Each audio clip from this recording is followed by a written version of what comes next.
اور سب سے امپورٹنٹ یہ چیز ہے کہ جس پہ مریم بی بی اس وقت بہت شور مچا رہی ہیں کہ ان کے والد صاحب کا جو سٹیج 3 پہ چلے گئے ہیں. جو لیٹسٹ رپورٹ ہے جو میں نے پڑھی ہے چغتائی لیب کی، اس رپورٹ کے اندر تو ان کا جو بلڈ یوریا ہے جو سیرم وہ لو ہو کے 70 سے لے کے 62 پہ آ گیا ہے. آن دی ادر ہینڈ سیرم کریٹینین جو اپر موسٹ ویلیو ہوتی ہے 1.25 تھی، ان کی 1.52 ہے، وچ از ناٹ significantly raised. یہ تو آپ کسی یورولوجسٹ سے پوچھ لیں، چلے مجھ سے نہ بات کریے، کسی یورولوجسٹ سے پوچھ لیں، وہ بھی آپ کو بتا دے گا کہ کسی طریقے سے آپ کو اس کو سٹیج 3 ڈیزیز نہیں کہا جا سکتا.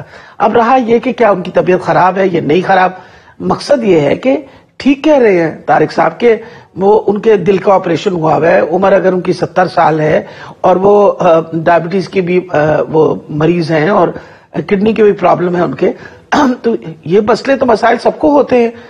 میری 69 سال عمر ہے، میں بھی ہائپرٹینسو ہوں، میرے بھی بہت سارے مسئلے مسائل ہیں. یہ تو زندگی کے ساتھ ساتھ چلتے ہیں.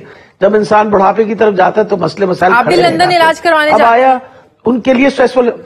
نہیں جی، میں نے تو شکر ہے خدا کا سارے اپنے علاج پاکستان میں ہی کرائے ہیں، بلکہ سارے آپریشن بھی پاکستان میں کروائے ہیں، کیونکہ مجھے اپنے پاکستانی ڈاکٹروں پہ بہت اعتماد ہے اور مجھے ہمیشہ یہی ہوتا ہے کہ اپنے ملک میں رہ کے جتنا احساس اور خیال میرے اپنے ڈاکٹر کرتے ہیں شاید کوئی اور ڈاکٹر نہ کر سکے میرا خیال. دوسری امپورٹنٹ یہ چیز ہے کہ ہم نے کبھی کسی طریقے سے بھی کوتاہی، اور جس طرح یہ کہہ رہے ہیں ہم بالکل سیاست کی اس پہ، میں تو کم سے کم جہاں تک میرا تعلق ہے اپنی ذات کا، میں تو اتنی آؤٹ آف دا وے جا کے ان کو ہر طریقے سے ہم نے اکاموڈیٹ کیا کہ ان کو کوئی پرابلم نہ ہو.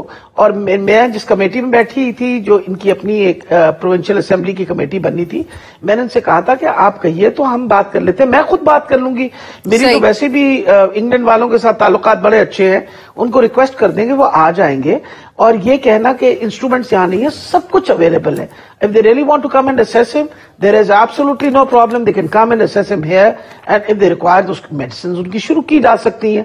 اب رہا یہ کہ جی ان کو اسٹریسفل انوائرمنٹ سے نکالنے کا مقصد، اس اسٹریسفل انوائرمنٹ سے میں تو نکال نہیں سکتی نا ان کو جیل کہی گئی ہے، ان کو العزیزیہ کیس کے اندر ایک سینٹنس دی گئی ہے. اب وہ سینٹنس اس وجہ سے آپ کا کیا خیال ہے وہ واحد بیمار انسان ہے اس جیل کے اندر؟ اس جیل کے اندر ہزاروں لوگ ایسے ہیں جو جیل کاٹ رہے ہیں اور ان کی بھی طبیعتیں خراب ہوتی ہیں. ابھی شاید ہلالی صاحب آپ لوگوں پہ سوال اٹھائیں، جتنی آپ نے ان کو سہولتیں دے دی، کیا کسی قیدی مجرم کو اتنی سہولتیں دی گئیں آج تک؟ کیا ایک عام شہری کو حکومت اتنی سہولیات دے سکتی ہے؟ ہلالی صاحب یہ سوال تو نہیں تھا آپ کا؟ بالکل شرم آ رہی ہے، شرم آ رہی ہے پوچھنا. 27 ڈاکٹر، 5 کمیٹیز، ایک جیل کو پورا انہوں نے ICU کیا ہے. بھائی خدا کے لیے کیا رہا ہے ادھر؟ اور یہ گیم تو سب کو پتا ہے یہ گیم کیا ہے. یہ گیم یہ ہے کہ ججز کو پریشرائز کرو. اس وقت خاص طور اس کا پچ بڑھایا ہے اس لیے کہ اس کو ان کو پریشرائز کرو. میں تو کہتا ہوں پاکستان کا عوام چاہتے ہیں کہ 40,000 فیلنز ہیں، جیسے یہ بھی ایک فیلن ہے، ان کے طرح ان کو بھی ٹریٹ کریں. اور ہم تو کہتے ہیں آلریڈی ہم نے اگر لا نہیں وائلیٹ کیا ہے تو ایتھکس وائلیٹ ہوئے ہیں. ایتھکس کہتے ہیں کہ ہر آدمی کو you should treat them equally. Ethics یہ نہیں کہتا ہے کہ پرائم منسٹر کو ایک طریقے سے رہو، 3 گنا پرائم منسٹر مانے. میں تو سمجھتا ہوں، معاف کریے اگر مجھے کوئی کہتا ہے 3 گنا پرائم منسٹر کو کورٹ نے کہا ہے کہ تم چور ہو، اس کی سزا تو بہت زیادہ ہونی چاہیے، اس کو تو ہارڈ لیبر ملنا چاہیے کہ باز نہیں آیا وہ، حالانکہ 3 دفعے وہ الیکٹ کیا گیا. اب مریم بی بی کہتی ہیں کہ آدھے مر رہے ہیں، دوسرا ڈاکٹر کہتا ہے کہ وہ بالکل ٹھیک ہیں، یاسمین بی بی کہہ رہی ہیں کہ وہ بالکل ٹھیک ہے. بھائی who do you want to believe? بھائی میں تو کہتا ہوں پروفیشنل ڈاکٹرز کو بلیو کرو، مریم کو نہیں بلیو کرو، ان کو بلیو کرو. اور یہ سانگ اینڈ ڈانس ختم کریں. سب کو پتا ہے کیا واٹ از دا مقصد، سب کو پتا ہے کہ کیوں پریشر ڈلوا رہا ہے. میں دیکھیے خدا کے لیے مانے ایک اور کیس ہوا ہے اس ملک میں، آپ جانتی ہیں کون سا کیس ہے؟ ایک قانون امیر، ایک قانون غریب، ایک قانون پاورفل، ایک قانون فار دا ویک. یہ نہیں چل سکتا ہے. اچھا ہلال صاحب، بلاول اپنے والد پر مقدمات کی وجہ سے تنگ، مریم اپنے والد کے علاج جو ہے اس سے مطمئن نہیں ہیں، اس پر کرٹیسائز کرتی ہیں کہ حکومت ذمہ دار ہوگی.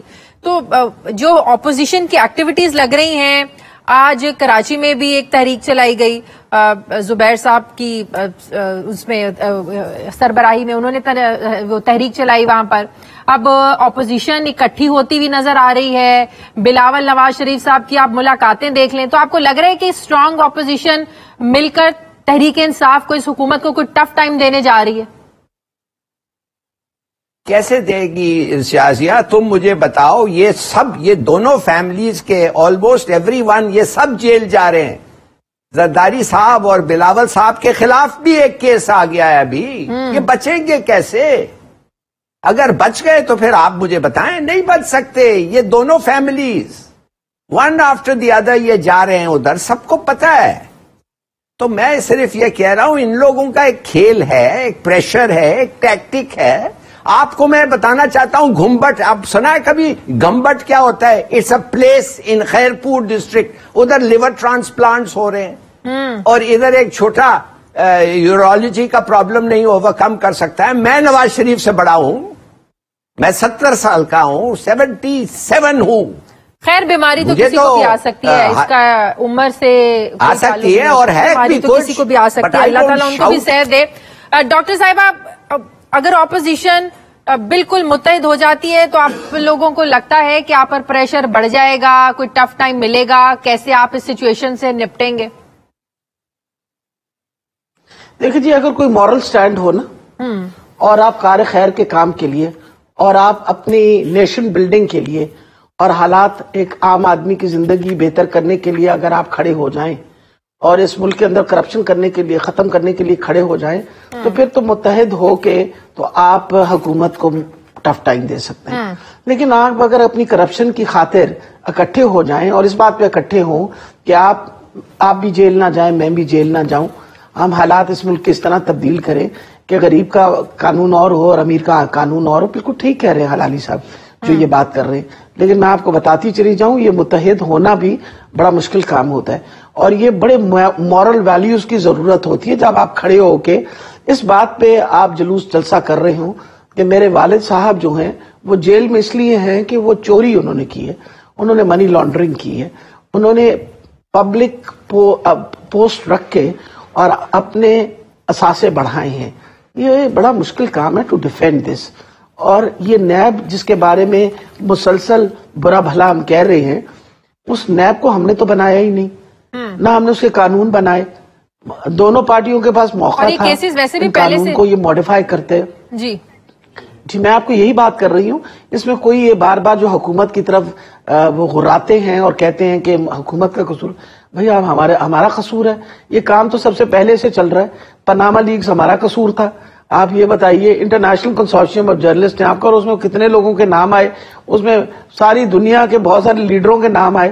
انہوں نے کہا نہیں ہمارا نام جو ہے وہ غلط نام ہے. You should have sued those people. اس وقت تو آپ نے کوئی کام نہیں کیا. اب مقصد میں آپ کو ابھی بتا دوں, یہ بالکل الہی صاحب صحیح کہہ رہے ہیں. ان کی کوئی دے ہیو نو مورل وہ کہتے ہیں نا ground to actually fight on this ground. یہ جو کہتے ہیں نا دھرنا ماریں گے اور یہ دھرنے کریں گے, ہم نے تو دھرنا مارا تھا اگینسٹ کرپشن. ہم نے تو دھرنا مارا تھا کہ ہم چاہتے ہیں کہ اس ملک کے اندر انصاف, ہم چاہتے ہیں قانون ہے جی دھاندلی کے خلاف. ہم نے یہ تھوڑی کہا تھا کہ میرے ابا کو باہر لے آئیے یا میرے مامے کو باہر لے آئیے یا میرے چاچا کو باہر لائیے یا میرے پپو کو باہر لے آئیے. ہم نے تو it was not for that purpose. تو لیٹ می ٹیل یو کہ آپ you have to have very high morale. مجھے بریک لینے سے پہلے میرے آخری سوال کا جواب دے دیں. کیا نواز شریف صاحب کی طبیعت اس وجہ سے نہیں زیادہ خراب ہو رہی کہ وہ ضد میں آ کے بطور احتجاجن یہاں کے ڈاکٹر سے کوئی علاج نہیں کروا رہے ہیں, ان کی ہدایات پر عمل نہیں کر رہے ہیں؟ یہ بھی ایک وجہ ہو سکتی ہے ان کی بیماری کے بگڑنے کی. نہیں میرا خیال ہے جو دوائیاں ان کو ریکمینڈڈ ہے وہ دوائیاں اپنی لیتے ہیں. اچھا, ایسی بھی کوئی بات نہیں کہ وہ دوا کھا نہیں رہے یا دوائیاں لینے سے ان کو انکاری کر دیے. وہ صرف ہمارے ڈاکٹروں کی لکھی ہوئی دوائی نہیں لیتے, وہ کہتے ہیں میرا اپنا جو معالج لکھ کے دیتا ہے. تو ان دوائیوں سے تو کسی نے نہیں منع کیا. نو بٹ اسٹاپ ٹپ. میرے پاس وہ پورا نسخہ ہے, اگر مجھے پتا ہوتا تو میں سارا نسخہ آپ کے سامنے رکھ دیتی کہ وہ نسخہ وہ باقاعدہ فالو کر رہے ہیں. It is their own doctor who's recommended it, اور کسی نے ان کی دوائی سے روکا نہیں ہے. مریم بی بی جو باہر کہتی ہے نا میں کھڑے ہو کے دھرنا, ایک تو کھڑے ہو کے دھرنا مارنا بڑا مشکل کام ہے. دوسری امپورٹنٹ یہ چیز ہے کہ انہوں نے کہا کس چیز کے لیے, بھائی آپ کو آفٹر آل جس طرح انہوں نے کہا ہے ہلالی صاحب نے کہ ہی از اے فیلن, ہی از بیہائنڈ بارز, تو آپ کو روزانہ تو اجازت نہیں مل سکتی. جب وہ ہسپتال میں آئے تھے تو آپ روزانہ ملنے آتی تھی تو کسی نے آپ کو منع نہیں کیا. But now that he is back in jail, تو آپ کو ایک ہی دن ملے گا ہفتے کے اندر ان سے ملاقات کرنے کے لیے. صحیح, ٹھیک ہے, بہت شکریہ ڈاکٹر یاسمین راشد صاحب. آتی مجھے پروگرام میں ایک بریک لینی ہے, واپس آتے ہیں ایک چھوٹے سے وقفے کے بعد.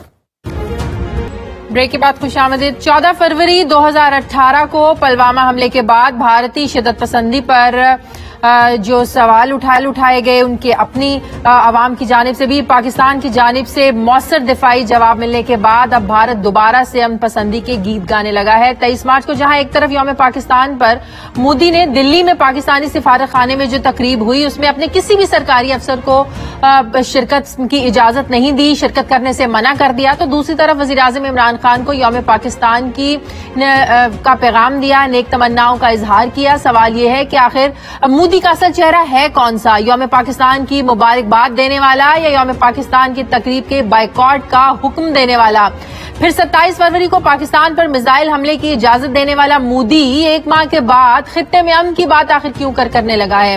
کیا یہ بھی مودی کا کوئی سیاسی اسٹنٹ ہے؟ جبکہ اہم سوال یہ ہے کہ کیا پاکستان کو مودی کے امن پسندی کے بیان کو سنجیدہ لینے کی ضرورت ہے؟ کیا کوئی بہتری کا امکان موجود ہے؟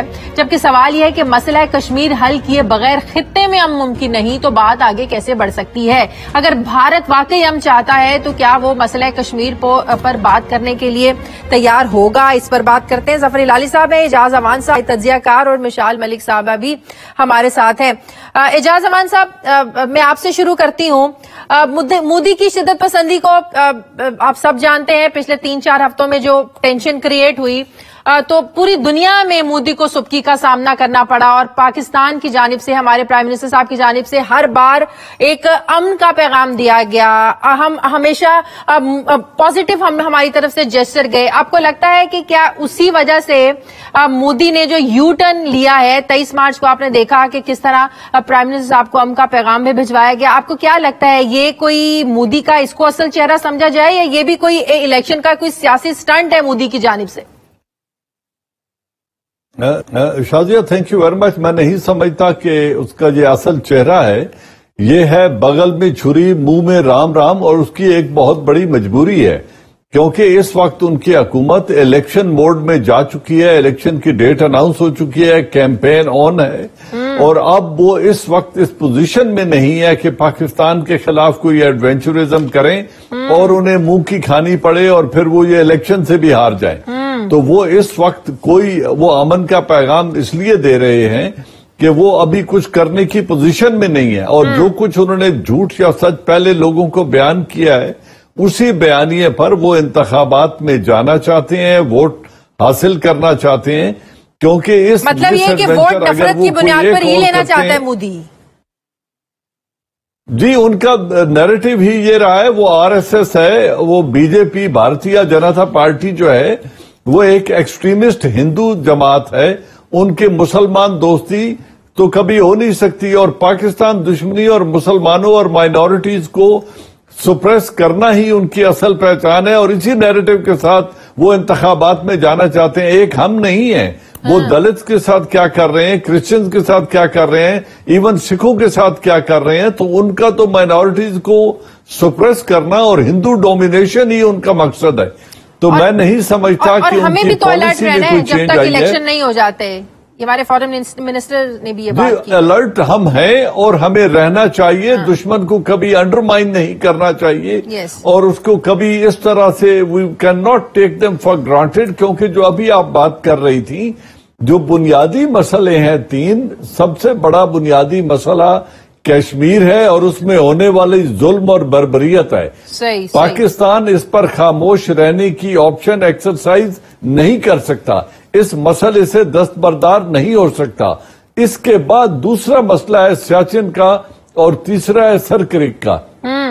تو جب تک یہ تینوں مسائل اپنی جگہ پہ موجود ہیں اور سب سے بڑھ کر کشمیر میں ہونے والا ظلم نہیں رکتا, تو اس وقت تک ہندوستان کے ساتھ نہ تعلقات میں بہتری آ سکتی ہے اور نہ ان کی طرف سے ہمیں جو ہے وہ ان کی جو خیر سگالی کے پیغامات ہیں نہ ان کو اتنا سیریسلی لینا چاہیے. دا گڈ پارٹ از کہ اب میرے خیال میں اس ایک ماہ کے اندر وہ کوئی بڑی حماقت نہیں کرنے والے, لیکن ہمیں اپنے گارڈز کو اپ رکھنا ہے اور ویجیلنٹ رہنا ہے. ہلالی صاحب دیکھیے, مودی نے ایک بڑا اچھا پیغام بھیجا عمران خان صاحب کو, مگر دیکھیے مودی اس پیغام کے دوران اس سے پہلے اور اس کے کچھ دیر بعد کیا کیا نہیں کیا. میں آپ کو لسٹ دیتا ہوں. ایک, انہوں نے گنڈے بھیجے. آپ نے بالکل صحیح کہا کہ ہم مہمانوں کو نہیں پہنچنے دیا. نہیں شادیہ, مہمانوں کو نہ صرف روکا, اس کے گنڈے روک کے گیسٹ کو کہا کہ تم کیوں جانا چاہتے ہو ایسی جگہ, تم انڈینز ہو, تم سمجھو ایسی جگہ نہیں جانا چاہیے. یہ تو بے مثال ہے. میں آپ کو بتاتا ہوں, میرے ڈپلومیٹک کریئر لائف 40 سال میں رہا, میں نے یہ کبھی نہیں دیکھا. نمبر 1. دوسرا, کیا کہا مہاتر کو, مہاتر آنے سے پہلے مہاتر کو اس نے پیغام بھیجا. پیغام میں مہاتر کو بھیجا کہ مت جاؤ پاکستان, پاکستان از دا ٹیرر اسپانسرنگ نیشن, مت جاؤ. تو مہاتر نے اسے کہا گیٹ آؤٹ, میں نے اس کے میسنجرز کو کہا چلے جاؤ. 2, یہ 2. تیسری, کرپٹ جوڈیشری. یہ جوڈیشری جو ہے انڈیا کی, یہ 2 ورڈکٹس دیے ہیں, سمجھوتا کا ورڈکٹ اور وہ جو حیدرآباد میں مسجد پہ 6 لوگ پکڑے گئے تھے. ان دونوں ٹوٹلی گلٹی لوگوں کو انسٹرکشنز گئے تھے ان کے کورٹس کو کہ ان کو رہا کرو, ان کو مت پکڑو, اس لیے کہ الیکشن آنے والا ہے اور یہ پروپیگنڈا ڈیفیٹ ہوگا, تو ان کو بھی چھڑا دیا. صحیح. پھر کشمیر میں 7, یہ آپ کو یہ ملک بتائیں گی, کل تو 7 لوگ مارے گئے تھے, اس سے پہلے 3, 1 ڈزن لوگ مارے گئے ہیں. جی ہاں, اور دوسرا JKLF پر پابندی جو لگی ہے, اور دیکھیے شازیہ, میں صرف اس پہ رکتا ہوں کہ نمبر 1, راجیو گاندھی میں اس کے بارے میں کیا کہا. سوچئے, میں فالو کرتا رہا ہوں. راجیو گاندھی نے اس کو منافق کہا ہے, مکار کہا ہے, جھوٹا کہا ہے, کرپٹ کہا ہے. اب راجیو گاندھی, راہول گاندھی, راہول آئی بیگ یور پارڈن, راجیو تو مر گیا ہے, راہول گاندھی کا اگر یہ اسیسمنٹ ہے, میں سمجھتا ہوں for once we must agree with him. صحیح. مشال صاحبہ, جو JKLF پر پابندی لگی ہے غیر قانونی اقدام ہے, یقیناً اس سے جو تحریک ہے کشمیریوں کی آزادی کی جو جدوجہد ہے اس کو نہیں دبایا جا سکتا. کیا کہیں گی آپ؟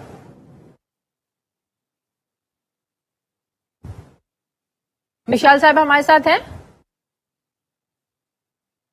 مشال صاحب ہمارے ساتھ ہیں؟ مجھے لگتا ہے کہ ہمارا رابطہ کٹ گیا ان سے. اعجاز امان صاحب, یہ جو اقوام متحدہ نے پیشکش کی ہے کہ بات چیت کرانے کی, کہ اختلافات بات چیت کے ذریعے حل دیں, اگر دونوں ممالک چاہیں تو جو عالمی ادارہ ہے یہ بات چیت کرانے کے لیے تیار ہے, لیکن میرا سوال یہ ہے کہ کشمیر کے ایشو پر بات کیے بغیر معاملات آگے بڑھ سکتے ہیں؟ مشال صاحب لائن پہ آگے, سوال کا جواب مجھے دیجیے گا. میں سن رہی ہوں. جی مشال صاحب, جو JKLF پر پابندی لگی ہے یقیناً یہ غیر قانونی اقدام ہے بھارت کا, یہ نئی دلی کا, لیکن اس سے ظاہر ہے تحریک تو نہیں دب سکتی. جو کشمیریوں کی ایک جدوجہد ہے, آزادی کی کوشش ہے, قربانیاں ہیں, یہ رائے گاہ نہیں جائیں گی. کیا کہیں گی آپ؟ دیکھیں, ارلی 90s میں بھی اگر ہم ہسٹری دیکھ لیں تو انہوں نے اسی طرح کے ہندوستان نے بین لگائے. کیا ملا تھا ان بین لگانے سے؟ کچھ بھی نہیں ملا, بلکہ ہماری جو تحریک ہے وہ اور بھی زیادہ مضبوط ہوئی. ابھی بھی جو یہ مودی جو ہتھ کنڈے کر رہا ہے اس ٹائم پہ, چاہے پولیٹیکل وائسز کو بند کر دینا, بین لگا دینا, ان کو باہر نہ نکالنا, تو یہ خود پش اگینسٹ دا وال کریں ہماری عوام کو کہ وہ وائلنس کی طرف جائیں. حالانکہ ہماری جو تحریک ہے, ہماری جو اسٹرگل ہے, وہ 99% پرامن ہے against the highest occupation of the world. تو یہ بھی دنیا کو دیکھنا چاہیے کہ کس فرونیت کے ساتھ یہ پالیسی چلا رہا ہے ہندوستان اس ٹائم پہ. What do they actually want from us, what do they want from the civilised world, جب یہ خود کو ایک سو کالڈ ڈیموکریسی کہہ رہے ہیں اور یہاں پہ لاشوں کا کاروبار کیا ہو. اس کا مطلب ہے کہ ہندوستان کی جو گن ہے اس پہ کوئی دنیا کی طاقت بین نہیں لگا سکتی, نہ کالے قوانین کے اوپر, مگر ہر کشمیری کے اوپر انہوں نے زپ کر دینا ہے, ان کو بین کر دینا ہے. What is this, what naan sense is this, this is in acceptable. اور اس طرح تحریکیں کبھی بھی نہیں دب سکتی. صحیح, بالکل صحیح. جنرل صاحب, اقوام متحدہ کی اس پیشکش کو کیسے لیا جائے؟ کیا کشمیر کے مسئلے پر بات چیت کیے بغیر یہ معاملات آگے چل سکتے ہیں؟ جی بالکل نہیں. دیکھیے کشمیر کا ایشو ایک پرنسپل ایشو ہے جیسے پہلے میں نے کہا, اور یونائٹڈ نیشن کی یہ قانونی اور مورل ریسپانسبلٹی ہے کہ جو کشمیر میں اس وقت ظلم ہو رہا ہے اس کو رکوانے کے لیے اپنے ہی پاس کیے ہوئے ریزولوشنز کے مطابق اس پہ عمل درآمد کروائیں. انہیں میڈیشن نہیں, اسے اس پر عمل کروانا چاہیے. اس کی وجہ یہ ہے کہ 70 برس سے یہ دونوں ممالک اپنی ایک پرنسپل پوزیشن پہ اڑے ہوئے ہیں, کوئی لچک دکھانے کو تیار نہیں ہے. میڈیشن کو انڈیا ایکسپٹ نہیں کرتا, وہ بالکل اس بات سے انکار کرتے ہیں کہ ہم کسی تھرڈ پارٹی کی یا کسی آرگنائزیشن کی میڈیشن کو ایکسپٹ کریں گے. اور حیران کس بات کی ہوتی ہے, مودی نے جو اپنے میسج میں کہا تھا کہ ایسا ماحول بنایا جائے جو دہشت گردی اور تشدد سے پاک ہو. پہلے کشمیر کو دہشت گردی اور تشدد سے پاک کریں تو ہی معاملات آگے بڑھ سکتے ہیں. اس لیے نہیں ہو سکتا کہ وہ دہشت گردی ہے نہیں, بالکل وہ ایک فریڈم سٹرگل ہے. یہی تو بنیادی اختلاف ہے. ہمارا کہنا یہ ہے اور یہ ایک حقیقت ہے کہ وہ اپنے حق کے لیے لڑ رہے ہیں. یہ حق انہیں یونائٹڈ نیشن ریزولوشن کے تحت دیا گیا ہے, اور یونائٹڈ نیشن کا ریزولوشن ہی سیلف ڈیفنس کا ان کو یہ حق دیتا ہے کہ اگر ان کے حق کو دبانے کے لیے ان کا فوج کشی کی جائے تو وہ حق بجانے پہ ہتھیار اٹھانے میں. بالکل صحیح. پہلے بھارت کو کشمیر میں اپنے دہشت گردی ختم کرنا ہوگی, اور انڈیا کی سوچ میں انڈیا اس کو ہر اعتبار سے دہشت گردی قرار دینا چاہتا ہے. بالکل بالکل, جبکہ بھارت خود وہاں پر دہشت گردی کا. بہت شکریہ جنرل اعجاز امان ہمارے ساتھ تھے, مشال ملک صاحب ہمارے ساتھ ہی. مجھے پروگرام میں ایک بریک لینی ہے, بریک کے بعد عامر لیاقت صاحب ہوں گے تحریک انصاف کے رہنما ایک چھوٹے سے وقفے کے بعد. ناظرین, کراچی کے سرکاری کوارٹرز میں ان کے رہائشیوں کو ملکیت دینے یا ان کوارٹرز کو وہاں رہنے والوں کو فروغ کر دینے کا جو معاملہ ہے یہ سیاسی طور پر کئی بار اچھالا گیا, لیکن یہاں کے عوام آج بھی گومگوں کی کیفیت میں ہیں. 2018 کے عام انتخابات سے پہلے سپریم کورٹ نے اپنے ایک فیصلے میں کہا کہ ان سرکاری کوارٹرز میں ریٹائرڈ اور جو ملازمین وفات پا چکے ہیں ان کے اہل خانہ کو یہاں سے بے دخل کر دیا جائے. پھر اس کے بعد گورنر سندھ کی سربراہی میں ایک کمیٹی بھی بن گئی, لیکن ابھی تک اس کا صرف ایک اجلاس ہو پایا ہے, کچھ طے نہیں ہو پایا ہے, جس کے بعد سے ان کوارٹرز کی ملکیت کا جو معاملہ ہے یہ ابھی تک بیچ میں لٹکا ہوا ہے. کراچی کی یہ 7 کالونیاں ہیں جن میں لاکھوں افراد رہتے ہیں, جن کو اسٹیٹ آفس کی جانب سے نوٹسز جاری کیے جا رہے ہیں. کبھی گیس بند کر دی جاتی ہے, کبھی پانی بند کر دیا جاتا ہے. 2018 کے انتخابات نے تحریک انصاف نے یہاں پر ووٹ دو لیز لو کا نعرہ لگایا تھا. انتخابی مہم میں یہاں کے عوام کو سبز باغ دکھا کر ووٹ تو لے لیے گئے, لیکن یہاں کے جو منتخب نمائندے ہیں اور تحریک انصاف کی وفاقی حکومت یہ اپنا وعدہ پورا کرتی نظر نہیں آ رہی ہے. یہاں کے منتخب نمائندے تحریک انصاف کے رہنما ڈاکٹر عامر لیاقت صاحب ہمارے ساتھ ہیں, انہی سے پوچھیں گے کہ آخر ان رہائشیوں کو مالکانہ حقوق دینے میں رکاوٹ کیا ہے, تحریک انصاف کے جو وعدے ہیں یہ وفا کب ہوں گے. السلام علیکم ڈاکٹر صاحب. جی وعلیکم السلام. ڈاکٹر صاحب, میں اپنے ایک پروگرام کا چھوٹا سا کلپ چلانا چاہتی ہوں. آپ کو یاد ہوگا جب الیکشن سے 2-3 دن پہلے میں کراچی آئی تھی تو میں نے آپ کے حلقے NA 245 میں آ کر کوریج کی تھی سارے علاقے کی. تب آپ نے کچھ بات کی تھی ان کوارٹرز کے حوالے سے, وہ کیا تھی ذرا میں اپنے ناظرین کو دکھانا چاہتی ہوں, پلیز ذرا پلے کیجئے. NA 245 کے جو ایشوز ہیں ان میں پہلا مسئلہ ہے لیز. ہمارے علاقے میں 4,70,000 ووٹر ہیں, 2,15,000 جو ہے جس کو لیز نہیں ملی ہے. Martin quarter, Clayton quarter, Jamshed quarter, Pakistan quarter, یہ وہ لوگ ہیں جو ہجرت کر کے آئے تھے, ان کو لیز نہیں ملی ہے. ہم ان کو لیز دلانے جا رہے ہیں انشاءاللہ. 24 پر اعتراض ہے اور یہ میرا حق ہے کہ میں اس پر اعتراض کروں. جی پلیز. پہلے آپ نے یہ کہا کہ ہم نے سبز باغ دکھائے, تو اردو کی ماشاءاللہ آپ ایک فصیح و بلیغ شخصیت کے ساتھ بیٹھی ہیں ظفر ہلالی صاحب. سبز باغ دکھانے کا مطلب یہ ہوتا ہے کہ کسی وعدے کو تکمیل تک نہ پہنچانا. جبکہ ابھی آپ خود کہہ چکی ہیں کہ ایک اجلاس ہوا, کمیٹی بنی, اور ابھی کوئی حل نکلا نہیں ہے. جب تک کوئی حل نہ نکلے کسی چیز کا تو اسے کہتے ہیں سبز باغ دکھا کر. تو یہ اب ان کے وہاں کے عوام کو کون سمجھائے ڈاکٹر صاحب, کوارٹرز کے لوگوں کو کون, وہ تو یہی سوچ رہے ہیں نا, یہ میں نہیں کہہ رہی, وہاں کے لوگ کہہ رہے ہیں. ان کو سبز باغ کوئی نہیں سوچ رہا, ان کو کوئی سبز باغ, وہ کوئی سبز باغ لفظ نہیں سوچ رہے. یہ باغ کا لفظ, سبز باغ کا لفظ آپ انہیں دماغ میں ڈال رہی ہیں. تو یہ کم از کم انسان کو اپنی غلطی مان لینی چاہیے جو بات ہے. اب اصل میں بات جو بنیادی ہے, آپ کی معلومات بھی ناقص ہے, جو میں آپ کو معلومات میں آپ کی اضافہ کر دوں. جی پلیز. اجلاس ایک نہیں ہوا ہے, گورنر سندھ کی صدارت میں 5 اجلاس ہو چکے ہیں. اچھا, کتنے؟ 5, جن میں سے آپ کے پاس صرف ایک اجلاس کی تفصیلات ہے. اچھا, مجھے ابھی 3 دن پہلے دل کی تکلیف تھی, اس کے باوجود ایک اجلاس گورنر ہاؤس میں رکھا گیا جس کی صدارت عمران اسماعیل صاحب نے کی تھی, اور وفاقی وزیر ہاؤسنگ جناب چیمہ صاحب تشریف لائے تھے, اس میں بھی میں گیا تھا. اور اس اجلاس میں ہم نے تقریباً سارا فارمولا طے کر لیا ہے. 29 تاریخ کو عمران خان صاحب کراچی تشریف لا رہے ہیں. عمران خان صاحب کراچی تشریف لا کر تمام اراکین قومی اسمبلی سے ملاقات کر رہے ہیں اور مجھ سے ان کی علیحدہ ملاقات ہے جس میں پاکستان کوارٹرز، اور یہ صرف پاکستان کوارٹرز نہیں ہے، میں آپ کو سارے کوارٹرز بتا دیتا ہوں. پاکستان کوارٹرز ہے، کلیٹن کوارٹرز ہے، جمشید کوارٹرز ہے، جمشید کوارٹر ایسٹ ہے، ویسٹ ہے، مارٹن کوارٹرز ہیں، یہ سارے کوارٹرز ہیں.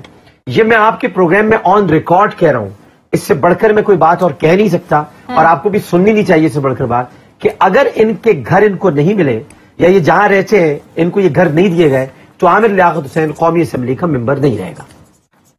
اچھا، تو یہ مسئلہ پھر کب تک حل ہو جائے گا اور کتنا ٹائم لگے گا؟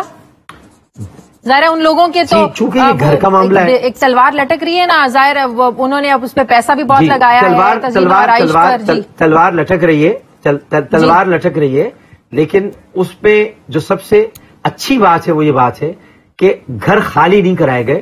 کئی مرتبہ یہ کوشش ضرور کی گئی لیکن گھر خالی نہیں کرائے گئے. اس میں ہمیں سپریم کورٹ نے ہمیں بہت اس میں مارجن دیا، ان کا میں شکریہ ادا کرتا ہوں عدالت عظمیٰ کا، جنہوں نے ہمیں 3 مہینے کا وقت بھی دیا، اور اس لیے دیا کہ ہم اس کو پوری طرح سے اس کو پلان کر لیں. پلان ہو چکا ہے لیکن یہ کسی بلڈر مافیا کو نہیں دیا جائے گا، یہ میں آپ کو بتا دینا چاہتا ہوں. جو کچھ بھی ہوگا سرکاری اسکیم کے تحت ہوگا، جو کچھ بھی ہوگا حکومتی پالیسی کے تحت ہوگا. کوئی بے گھر نہیں ہوگا، اس کو وہیں پر گھر دیا جائے گا. تو مزید یہ معاملہ اس کا مطلب لٹکے گا نہیں، دوبارہ ہم کوشش کریں کہ کچھ عرصے کے بعد ڈاکٹر عامر لیاقت کو دوبارہ اپنے پروگرام میں بلائیں. انشاءاللہ اگلی مرتبہ ظفر ہلالی صاحب اور آپ جب تشریف لائیں گے یا مجھے بلائیں گے یا مجھے موقع آج جو آپ نے عزت بخشی ہے، اگر آپ حکومت کا عرصہ تو 5 سال کا ہے ڈاکٹر صاحب، آپ کو اچھی کب بلائیں؟ حکومت نے تو 5 سال تک چلنا ہے. میں آپ کی بات کروں، اگر آپ مجھے جب بھی بلائیں گے، اچھا آپ مجھے جب بھی اس مسئلے پر جب بلائیں گے تو تب تک حل ہو چکا ہوگا، میں یہ کہنا چاہتا ہوں. صحیح. ہلالی صاحب بات پوری نہیں سنتی نا، کیا کریں ڈاکٹر صاحب؟ یہ میرا کام ہے آپ سے سوال کرنا.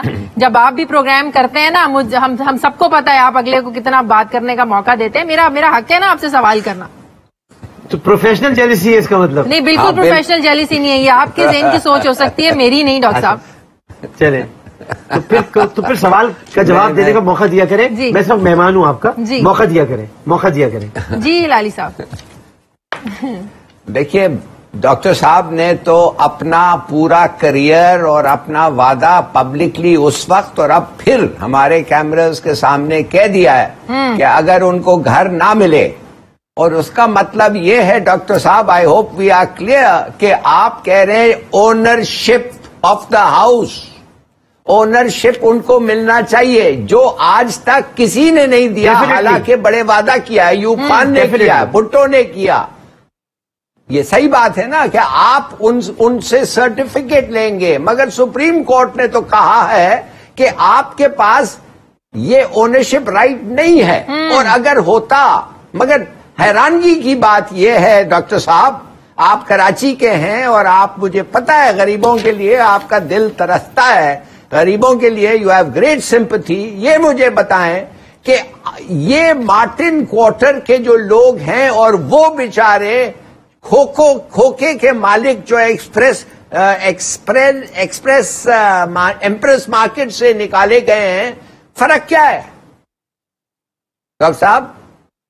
یہ نہیں نکالے گئے، وہ نکالے گئے. کیوں؟ بنیادی نقطہ آپ نے بیان کیا ہے. دیکھیے پہلی بات تو یہ کہ اب وہاں پر جو پاکستان کوارٹرز، کلیٹن کوارٹرز وغیرہ کے علاقے ہیں، وہاں پر اسپیس بہت ہے. لوگوں نے صرف یہ دیکھا ہے کہ وہاں کوارٹرز ہے، اسپیس کو نہیں دیکھا. تو جو واگزار زمین کرانی ہے وہ واگزار تھی سرکاری زمین، لیکن جو بقیہ اسپیس ہے اس پر ان کے لیے ہائی رائز بلڈنگ بنا کر ان کو گھر دیے جائیں گے، جو بلڈر مافیا نہیں بنا رہی، جو حکومت کی طرف سے ان کو گھر بنا کر دیے جائیں گے، جس پر ان سے بات چیت ہوئی ہے. اور پاکستان کوارٹرز میں لوگ تیار ہو گئے، کلیٹن کوارٹرز میں لوگ تیار ہیں، مارٹن اور جمشید کوارٹرز میں بات چیت ہو رہی ہے، جس میں ایک فیڈرل ایریا کے کوارٹرز بھی ہیں، ان کی بات بھی کر رہا ہوں. اب جہاں تک آپ نے کھوکھو کی بات کی ہے، اس میں میرا ذرا نظریہ مختلف ہے، کیونکہ کھوکے جہاں پر لگے ہوئے تھے، جہاں پر جو ٹھیلے تھے، جو لوگ جہاں روزگار کی تلاش کرتے تھے، سپریم کورٹ کا یہ آرڈر نہیں تھا کہ ٹھیلے بھی پھینک دو اور کھوکے بھی اٹھا کر پھینک دو. اس آرڈر کی آڑ میں بھی بہت کچھ ہوا ہے، جس کی آپ کو پتا ہے کہ وسیم اختر صاحب کو پیش بھی ہونا پڑا تھا. بدقسمتی سے ہمارے پاس بلدیاتی قیادت نہیں ہے یا بلدیاتی انتخابات میں ہم لوگ موجود نہیں ہیں. لیکن اگر ہوتے تو صورتحال مختلف ہوتی، ہم ایکسپلین کر سکتے تھے سپریم کورٹ میں